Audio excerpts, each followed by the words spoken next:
오늘은 밖으로 나가라, 무브 아웃, 밖으로 나가라, 무브 아웃이라는 제목으로 하나님 말씀 증거하도록 하겠습니다. 부활하신 예수님이 승천하시기 전에 마지막 내린 명령, 그것은 밖으로 나가라, 무브 아웃, 이렇게 말씀하신 것입니다. 오늘 15절을 보십시오. 또 이르시되 너희는 온 천하에 다니며 만민에게 복음을 전파하라. 우리 건강한 사람들의 특징이 뭔지 아십니까? 움직임이 있다는 것입니다. 병 들었을 때 움직이지 않습니다. 건강한 사람들은 그냥 가만히 놔둬도 움직이게 돼 있다는 것입니다. 인생 살다 보면 이렇게 몸이 무거울 때가 있지 않습니까? 저도 이렇게 몸이 무거울 때가 있습니다. 그러면 쉬고 싶다 이런 생각이 듭니다. 근데 쉬고 싶다 그래가지고 이렇게 누워 잠잤을 때 오히려 더 몸이 아프더라고요. 저만 그런지 모르겠어요. 오히려 약간 좀 억지를 해도 움직이면 또 금방 기능이 회복이 되고 빨리 회복이 되는 그런 것들을 보게 됩니다. 얼마 전에 나왔던 책 가운데 누우면 죽고 걸으면 산다 1, 2, 3권 나온 거 아십니까? 이 책 쓰신 분이 재밌는 분인데 제야 운동권에 있던 분입니다. 김영길 씨라고. 그런데 갑자기 몸에 병에 걸려가지고 방태산이라는데 한 1400m 되는 산에 들어가가지고 그냥 계속 걸었답니다. 걸었더니 낫다라는 거예요. 너무 놀래가지고 주변에 있는 사람들에게 똑같이 계속 뺑뺑이 돌면서 걷기만 했다는 거예요. 그런데 다 낫더라는 거예요.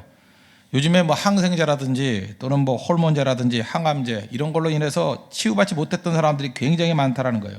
뭐 간경화라든지 뭐 암이라든지 뭐 이런 여러 가지 병들 뭐 나오는 얘들이 한두 개가 아닙니다. 그냥 아프면 아픈 대로 그냥 걸었대요. 그랬더니 치유되더라. 뭐 그런 얘기입니다. 하나님께서 인간을 만드실 때 걷게 만들었는데 그 사람 얘기가 그렇습니다. 안 걸으니까 불안이 생기고 우울증이 생기고 질병이 생긴다. 걸었더니 저는 이것도 좀 이해가 되는 것 같아요. 저도 많이 걷는 사람인데 호흡이 좋아진대요. 또 하나는 뭐냐, 제가 나이에 비해서 상당히 자세가 좋지 않습니까? 그렇지 않아요? 이게 이렇게 꾸부정하게 저도 약간 걸었었어요 옛날에. 근데 꾸부정했는데 많이 걸어보세요. 꾸부정하면 절대 오래 못 걸어요. 이게 꾸부정해가지고 네안데르탈인 같이 이렇게 걸으면요 절대 오래 못 걸어요. 제가 말하는 건 한 3시간 이상 걸으면요 자기도 모르게 펴져요. 펴지지 않으면은 자세가 똑바르지 않으면 S자로 되지 않으면은 힘들어서 못 걸어요. 그래서 걸을 때 웬만하면 배낭 같은 거 매지 마십시오. 배낭을 매면 무게중심이 앞쪽으로 가거든요. 그래서 뭐 허리색을 차면 차더라도 하여튼 등에는 아무것도 지지 않고 오래 걸어야 돼요. 오래 걸으면은 자세가 다 똑바로져요. 제가 많이 걷는 사람 치고 이렇게 꾸부정한 사람 못 봤어요. 되게 별로 안 걷고 공부만 하고 그런 사람들이 이렇게 꾸부정하거든요. 근데 똑같은 얘기죠. 이 사람 얘기도 똑같은 거예요. 그죠? 누우면 죽고 걸으면 산다. 이건 뭐 건강만의 얘기겠습니까? 우리 삶의 모든 부분이 다 마찬가지라고 생각을 합니다. 하나님께서 우리에게 건강을 주셨죠? 그럼 우리에게 무조건 움직이는 교회가 되도록 만드셨다는 것입니다. 그래서 온 천하 그랬죠. 예수님의 꿈입니다. 우리는 예수를 믿자마자 우리는 세계화된 겁니다. 온 천하, 온 천하를 바라봐요. 성령이 우리에게 임하시면 땅끝까지 이르러 내 증인이 되리라 그랬잖아요. 그러니까 땅끝이 보이는 겁니다. 성령은 항상 땅끝을 보게 만드는 능력의 영이라는 것입니다. 이게 성도들의 모습이라는 거예요. 요즘에 젊은이들 어떻습니까? 참 힘듭니다. 어려움이 있습니다. 취업도 어렵다 그러고 결혼도 어렵다 그러고 그러다 보니까 이렇게 웅크러들고 또 이렇게 마비됐다는 것입니다. 이 마비되고 움직이지 않으면 그때부터 죽는 거예요. 요즘에는 권투를 많이 안 하지만 제가 어렸을 때는 권투 참 많이 했습니다. 권투할 때 이렇게 잽을 많이 넣어요. 왼손으로 잽을 넣어요. 잽이란 게 뭡니까? 그냥 툭툭 치는 거예요. 그러면 그 잽 맞아가지고 KO 되는 사람 없습니다. 근데 그거 계속 맞으면 특징이 뭐냐? 상대편 선수의 발이 느려져요. 그죠? 많이 못 뜁니다. 그것도 잔매를 많이 맞으면 속도가 느려져요. 그게 목표입니다. 속도가 느려졌을 때 그럼 움직이지 않잖아요. 그때 오른손으로 카운터 펀치를 날리는 거예요. 그래서 KO를 시키더라고요. 우리 인생도 마찬가지예요. 악한 마귀가 우리에게 계속 잽을 줍니다. 잽이 뭐예요? 크고 작은 어려움들입니다. 그래서 움직이지 말라. 움직이지 않으면 끝난다는 거예요. 교회도 조그만 어려움이 있으면 이렇게 웅크러듭니다. 움직이지 말자. 그냥 머물러 있자. 우리 가정도 마찬가지입니다. 어려우면 움직이지 말자. 웅크러들자. 우리 개인도 마찬가지예요. 조그만 어려움이 있으면 움직이지 말자. 웅크러들자. 그러면 가만히 있어서 치유받는 게 아니고 마귀의 카운터 펀치가 기다리고 있다니까요. 똑같은 얘기입니다. 움직이면 살고요. 누우면 죽습니다. 이 마귀가 항상 우리를 그런 식으로 이끌기 때문에 그렇다는 것입니다. 그래서 마태복음 28장 19절 보니까 지상명령 그러죠. 그러므로 너희는 가서 모든 족속으로 제자를 삼고 Go to the nations. 열방을 향해서 나아가라는 거예요. 움직이라는 것입니다. 항상 예수님의 마지막 명령도 그렇고 성령의 역사도 그렇고 항상 move out. 움직이라는 거예요. 움직이라는 거. 물은 고이면 썩습니다. 교회도 그렇고 성도도 그렇고 이 고이면 썩게 돼 있다라는 것입니다. 우리 병원에 한번 보죠. 환자가 있는데 환자들 중에서도 이렇게 병원을 퇴원을 안 하려는 환자가 있답니다. 잠깐 이 핑계 저 핑계 대고 퇴원을 안 하려고 그러면 그때 병원에서 내리는 명령이 있대요. move out, 나가라고. 그래야 낫는다는 거예요. 병원에만 계속 있으면 병 안 낫습니다. 그러니까 이게 그 자체가 문제인 거죠. 요즘 학생들이 있습니다. 학생들 문제가 무엇입니까? 학교에만 머물러 그래요. 대학교는 4년인데 요즘에 5년도 다니고 6년도 다니고 7년도 다니고 졸업 안 하고 뭐 졸업 유예제 뭐 이런 게 있다면서요. 계속해서 끄는 거예요. 학교가 해야 될 일이 무엇입니까? move out.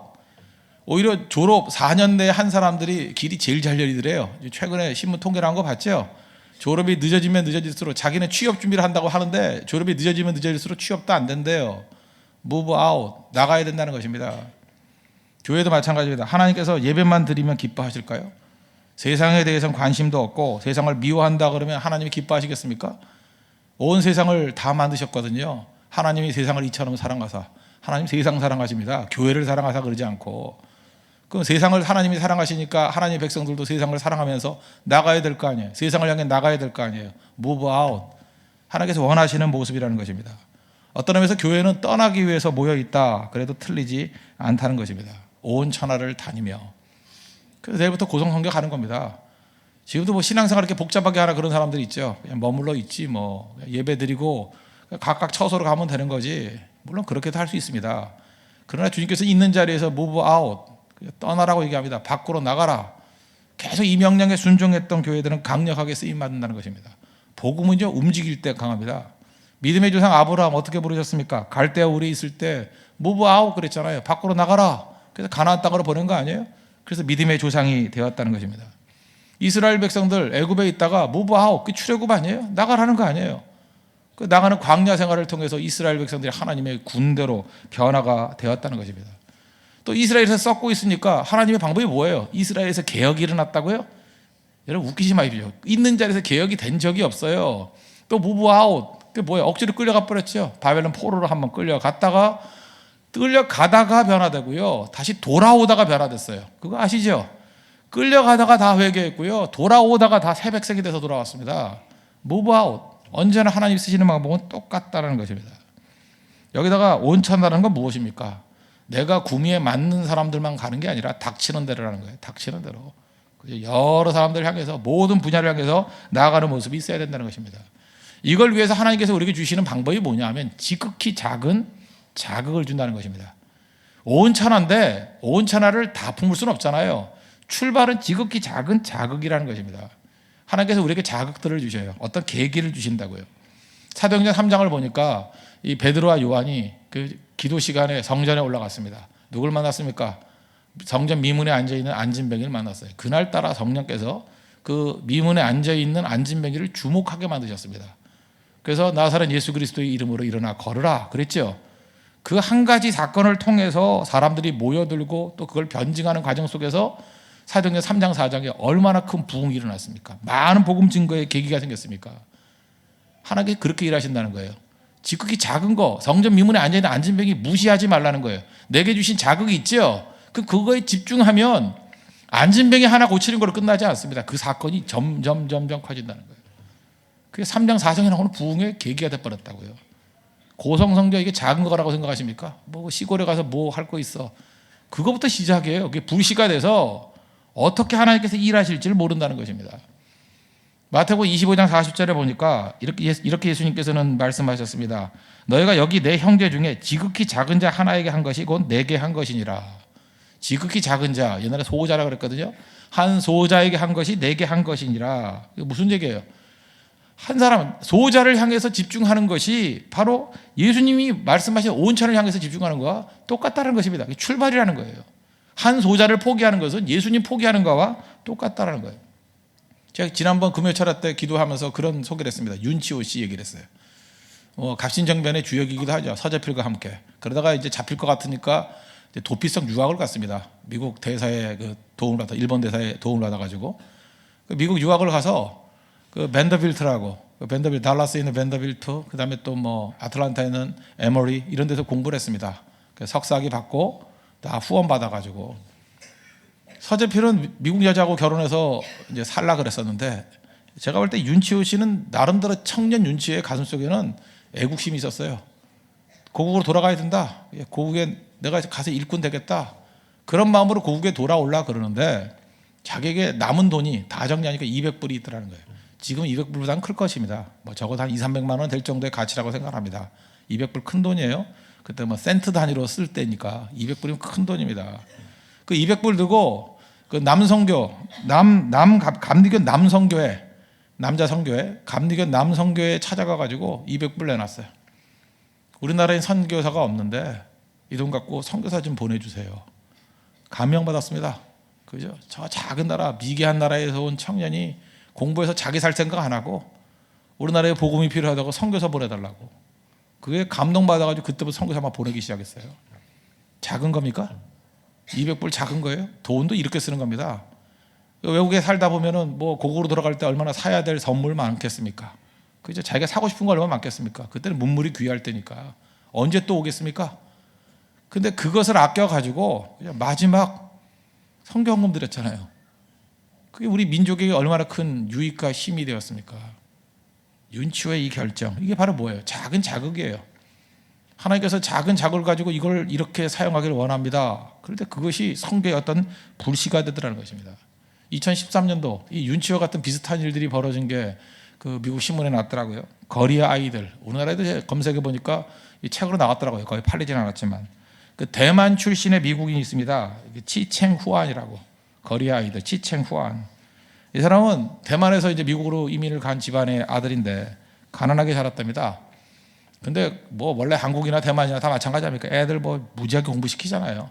그래서 꿈에도 소원인 제일 좋은 학교 하버드 들어갔어요. 하버드 중에서도 그렇게 가고 싶은 의대에 들어갔어요. 하버드 의대에 들어가서 성공한 거 아닙니까? 근데 마음 가운데 이 양반이 그 예수 믿는 것 같아요. 볼리비아로 선교여행을 떠나고 싶은 거예요. 그래서 선교여행 갔습니다. 갔더니 1달러에 매춘하는 여자애들이 쭉 줄 서 있고 구걸한 돈으로 술 퍼마시는 아이들, 그 다음에 자해하고 폭력에 찌들려 있는 아이들. 볼리비아가 그런 나라더래요. 너무 안타까워가지고 8개월 동안 봉사했습니다. 그러고 난 다음에 지금도 계속 가면서 그 자기 자극 주는 거 그거 갖고 이제 선교단체를 만들었어요. 그게 카야 칠드런 인터내셔널, 그러니까 뭐 카야 어린이 뭐 국제 구호단체 뭐 이런 걸 하나 만들어서 2013년도에 가장 빠른 속도로 성장하는 구호단체 중에 하나가 돼버렸어요. 전 이 스토리 한번 읽어보십시오. 읽어보면 뭐 역사는 똑같은 것 같아요. 지극히 작은 자극에 무시하지 않고 반응했다라는 거예요. 아무것도 아닌 것 같죠. 작은 일에 반응했더니 그것이 커지고 해서 지금 볼리비아의 그 하층민들을 살리는 어떤 큰 무브먼트가 돼버렸고 전 세계적으로 한 사람의 헌신, 그죠? 이 발음하기도 힘드네. 내 이름을 웬만하면 잘 외우는데 못 외우겠어요. 그죠?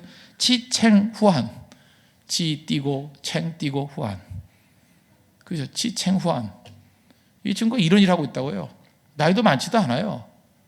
하나님 앞에서 우리도 주신 자극들 그거 가지고 살아야 됩니다. 날씨 춥다고 웅크리고 TV나 보고 귀한 거 볼 거예요? 정도 좀 볼 거예요? 그러고 살 거예요? 하나님께서 우리에게 주신 작은 자극에 반응하면서 move out, 나가야 됩니다. 나가지 않으면 아무것도 안 된다는 거예요. 그럼 이 나가기 위해서 필요한 게 무엇이냐? 야성입니다. 야성. 야성할 때 야자가 뭡니까? 들야자죠. 항상 교회는 야성미 넘치게 되어 있습니다. 예수님도 그랬고 선지자들도 그랬고 교회가 야성이 사라질 때부터 그때 믿음의 본질이 다 사라지는 것과 똑같다는 것입니다. 야성은 어떻게 생기죠? 두 가지를 잡을 수 있습니다. 첫째는 예배를 통해서, 두 번째는 광야 체험을 통해서. 첫 번째, 야성은 언제 생깁니까? 예배가 살아있으면 야성이 생겨요. 예배가 죽으면 교인들 야성 다 죽습니다. 예배 체험이 야성을 살리는 힘이 된다는 것입니다. 언제부터 이렇게 제자들이 야성이 넘치는 사람으로 변화가 됐습니까? 부활의 주님을 만나는 체험 이후에. 오늘 14절 보십시오. 읽진 않았는데 그 후에 11 제자가 음식 먹을 때 예수께서 그들에게 나타나사 그들의 믿음 없는 것과 마음이 완악한 것을 꾸짖으시니 이는 자기가 살아난 것을 본 자들의 말을 믿지 아니함이러라. 부활의 주님 만났습니다. 그러고 난 다음에 담대해졌어요. 우리도 마찬가지. 언제 담대해집니까? 예수님 만나면 담대해져요. 언제 두렵습니까? 예수님에 대한 체험이 없으면 두려운 것입니다. 계속해서 예배를 드려도 뭐 신앙생활을 해도 예수님 만나지 않는 그런 것으로 머물러 있다 그러면 언제나 두려운 거예요. 근데 살아있는 예배를 통해서 예수님 만난다 그러면 제일 먼저 나타나는 현상이 뭐냐? 두려움이 사라져요. 왜요? 예수님의 그 얼굴만 바라봐도 그 능력이 우리에게 흘러오기 때문에 그렇다는 것입니다. 핍박자 사울이 복음 증거자 바울이 되었습니다. 뭐로 변화됐어요? 다메섹 도상에서 예수님 만났기 때문에. 사도행전 9장 4절 보니까 사울아 사울아 내가 어찌하여 나를 박해하느냐. 그 예수님 만나고 난 다음에 담대한 복음 증거자로 변화가 되었다는 것입니다. 나의 죄를 사하시고 구원의 능력을 주시고 부활하신 예수님 만나니까 변화되더라는 것입니다. 우리 여러분 예수님 만나서 담대한 야성이 살아나는 믿음의 종 되기를 바랍니다. 그래서 예배가 중요한 것입니다. 예배가 살아야 돼. 예배만큼 생명 걸어야 될 것이 없다는 것입니다. 예배는 사람을 이렇게 세웁니다. 우리 마음을 이렇게 세워요. 그리고 야성의 불을 지른다는 것입니다. 그리고 세상의 물결을 거슬러 올라가게 만드는 힘이 있다는 것입니다. 마귀가 두렵지 않아요. 마귀와의 싸움에서 이길 수 있다는 것입니다. 그래서 예배의 승리 없이는 우리의 삶의 승리가 있을 수 없다는 것입니다. 초대교회 성도들 언제 힘 얻었습니까? 마가의 다락방에서 뭐 기도했다면서요. 그게 바로 뭐예요? 예배죠. 예배를 통해서 언제나 새 힘을 얻게 되었다는 것입니다. 그 예배는 우리에게 야성도 주고 또 하나 예배는 우리에게 그저 이렇게 하나님의 뜻을 알려준다는 거예요. 뜻을. 예배를 통해서 하나님의 뜻이 무엇인지 알잖아요. 하나님의 뜻이 뭐예요? 온 천하에 다니며 만민에게 복음을 증거하라. 하나님 뜻 아니에요? 작년인가요? 재작년인가? 기억 잘 안 나요. 재작년 같네요. 시오나 나나미가 새로 쓴 책이 있죠. 십자군 이야기 1, 2, 3권. 사실 이거 뭐 별로 역작도 아닙니다. 읽어보니까 좀 편견에 가까운 책인데 어쨌든 시오나 나나미가 로마인 이야기를 통해서 우리가 알려진 작가니까 그 마지막 역작이라는데 별로 역작도 아닌 것 같아요. 근데 이 책의 부제가 재밌어요. 십자군 이야기 부제가 뭔지 아십니까? 신이 그것을 바라신다. 하나님이 그것을 원한다. 그게 부제예요. 그거 다 아시죠? 그 내용이 그 교황이 자기 욕심 때문에 그 예루살렘 향해 가자. 힘을 뭐 전쟁을 이렇게 힘을 모을 거니까 사람들이 잘 안 움직입니다. 그럴 때 교황이 썼던 게 뭐예요? 방식이 뭡니까? 머뭇거리는 왕들, 머뭇거리는 사람들, 머뭇거리는 군주들을 움직이는 게 바로 뭐였어요? 하나님의 이름 도용한 거예요. 하나님이 그것을 원하신다. 그럴 때 사람들이 우르르 몰려갔어요. 그건 가짜죠. 페이크죠. 가짜예요. 하나님이 그렇게 말씀하신 적 없어요. 그거 가짜예요. 교황이 욕심이에요. 그 캐톨릭이 부패예요. 썩은 거예요. 그죠? 그런데도 움직이더라는 거예요. 저는 그 책을 쭉 읽어보면서 그런 생각을 해봤습니다. 그래야 신이 그것을 원하신다. 예, 맞아요. 약간 조롱하는 거죠. 저는 맞다고 생각합니다. 가짜를 가지고도 사람들이 움직이는 힘이 있었어요. 가짜를 가지고도. 근데 우리 성경이 명확하게 말하잖아요. 진짜 하나님의 뜻. 진짜 하나님의 뜻이 뭐예요? 온천에 다니며 복음 증거하라고. 하나님의 뜻 아니에요? 그렇다면 더 많은 사람들이 움직여야죠. 하나님 말씀 제대로 증거되면 움직이게 돼 있습니다. 그게 하나님의 뜻입니다. 하나님이 그것을 원하십니다. 하나님 그걸 원하십니다. 하나님 여러분들 그 자리에 머물러 있는 게 아니라 온 천하에 다니면서 복음 증거하는 것을 원하십니다. 하나님 원하시는 거예요. 가야죠. 하나님의 뜻이라는 것입니다. 우리는 가능하냐 불가능하냐 이것을 묻기 이전에 하나님의 음성인가 아닌가 이걸 물어야 되고 쉬운 길인가 어려운 길인가 이걸 묻기 이전에 이게 하나님의 뜻인가 이걸 물어야 된다는 것입니다. 묻고 하나님의 뜻이면 가는 겁니다. 그게 성도의 바른 모습이라는 거예요. 왜 선교하느냐 그러면 하나님의 뜻이니까. 하나님이 그것을 원하십니다. 진짜 원하십니다. 복음 증거만큼 주님이 원하시는 게 없어요. 그래서 가야 된다는 것입니다. 그럼 결과는 어떻게 되느냐? 무조건 승리입니다. 우리는 미래를 예측하는 게 아니라 그랬죠. 미래를 결정하는 거라고. 미래는 예측하는 거 아닙니다. 뭐 그래? 점쟁입니까? 예측하게? 지금 하는 것들 하나님의 뜻대로 되는 거 반드시 이루게 된다는 것입니다. 요즘 그런 말 많이 하죠. 한 치 앞도 모르는 세상이라고. 예, 그렇습니다. 세상적으로 볼 때는 한 치 앞도 몰라요. 그러나 하나님의 약속 붙들고 나가는 것은 한 치 앞이 아니라 끝을 압니다. 끝을 다 안다는 거예요. 요즘 드라마 좋아하시죠? 드라마 보면 드라마의 마지막 결론 누가 알죠? 작가는 압니다. 지가 쓴 거니까. 이 역사의 작가가 누군지 아십니까? 하나님이십니다. 하나님이 다 아셔요. 또 누가 알까요? 배우가 알아요. 배우는 그 대본 갖고 연습하니까 알잖아요. 이야기를 만들지는 않지만 그래도 압니다. 큰 물줄기는 알아요. 뭐 쪽대본이라 그래도 끝까지는 안 보여준다 그러죠. 그래서 흐름 보면 되게 어떻게 끝날지 배우는 알아요. 그래서 요한복음 2장에도 보니까 그 물로 포도주 만드는 기적에서 그 물도온 하인들은 알더라 그러잖아요. 그 사람들이 역사의 배우 아니에요? 배우는 알아요. 일단 여러분 하나님의 약속을 붙든 사람은 알고요. 그 주역대로 이렇게 선교 현장에 나가는 배우들은 알아요. 물도운 하인들을 알듯이. 놀라지 말고 아는 자들 되십시오. 아는 자들. 그래서 우리가 몰라서 알지 못했기 때문에 손에 땀을 쥐고 살아가는 게 아니고, 결과를 몰라서 긴장하는 게 아니고 너무 드라마틱하기 때문에 긴장하는 거예요. 하나님이 일하시는 게 너무 드라마틱하기 때문에 긴장하는 거예요. 몰라서가 아니에요. 반드시 승리하죠. 요한복음 16장 33절 보니까 세상에서는 너희가 환난을 당하나 담대하라 내가 세상을 이기었노라. 주님이 이겼다고 말씀하십니다. 무조건 이기게 돼 있어요. 교회는 이기는 싸움 해야 됩니다. 그 싸움 벌이기 위해서 헌장으로 나아가는 우리 하나님의 거룩한 종 되기를 바랍니다. 이게 예배 체험이에요. 예배 체험을 통해서 하나님께서 우리에게 주신 야성을 회복하고 결과를 알고 담대히 나갈 수 있는 믿음의 종 되기를 바랍니다. 또 한 가지는 광야 체험이에요. 광야를 통해서 하나님께서는 우리에게 야성이 생기도록 만든다는 것입니다. 신앙의 야성을 위해서는 반드시 광야로 나갈 줄 알아야 된다는 것입니다. 우리가 작은 도전 앞에서도, 위기 앞에서도 부들부들 떠는 이유가 무엇입니까? 밤낮 슬럼프라 그러고 밤낮 잠수 타고 그런 이유가 뭐예요? 광야 체험이 없기 때문에 그렇다는 것입니다. 하나님이 하나님의 사람들을 인도하는 특징들이 있습니다. 그럼 바로 뭐냐? 우리 이렇게 인도했으면 좋겠죠. 아침은 일식으로, 점심은 양식으로, 저녁은 한식으로 다 코스 해놓고 아름다운 리조트에서 이렇게 커피 마시면서 일하길 원하시죠. 하나님 그렇게 안 하세요. 왜 그러죠? 그렇게 해서 인물이 나오나요? 비만 환자만 나오지 안 나옵니다. 이렇게 광야를 끝입니다. 예외가 없어요. 광야에는 힘이 있기 때문에 그렇습니다. 거친 광야성, 이게 필요하다는 거예요. 모세, 40세 모세 하나님 썼으면 그 이스라엘 백성들을 광야에서 인도했겠습니까?